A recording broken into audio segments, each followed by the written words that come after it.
Ja, Birkir, hvernig að vera komin á Laugardalsvöllinn og fara að spila með landsliðinu aftur? Bara gott. Ég er búinn að vera hérna heima í mest allan tíma síðustu mánuði og er bara búinn að líða mjög vel og æfa vel, þannig að það er bara gott að vera hérna. Hvað er að frétta af liðamálunum? Þú ert örugglega búin að fá þessa spurningu frá öllum.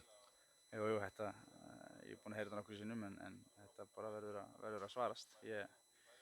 Ég er í bara mjög svipaðri stöðu og síðast.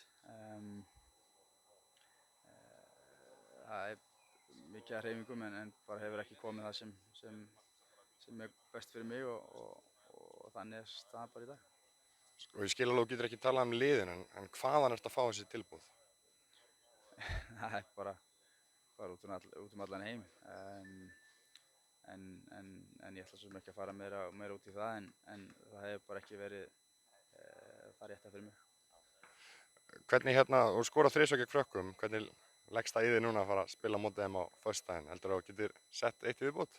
Já, ég náttúrulega geri mitt besta og reyna að hjálpa liðinu eins vel og ég get og svo bara sjáum við til hvað það skilar sér. Tölum aðeins um heimsmeistarana. Hvernig er að fara að mæta liðið sem getur stillt upp bara ógnarsterku lið alveg sama hversu margir leikmenn detta út úr hópnum með þeim? Já, náttúrulega gríðarlega missi fyrir að missa það leikmenn sem þeir eru að missa núna en eins og segir við vitum að þetta er gríðarlega sterkt lið og sterkir leikmenn en við bara reynum að notfæra okkur það og reyna að spila okkar leik og okkar liðsheild sem var kannski ekki alveg til staðar í síðasta leik en við bara verðum að ná í það aftur og það held ég að möguleikarnir séu mjög góðir til að ná úrslitum. Hvernig er leikformið það er? Nú ertu ekki búinn að spila leik síðan í byrjun árs. Það er bara fínt, eða leikform, það veit enginn fyrir ég spila leiki en líkamsformið er mjög gott og mér er búinn að ganga mjög vel á æfingum og mér líður mjög vel og það verður bara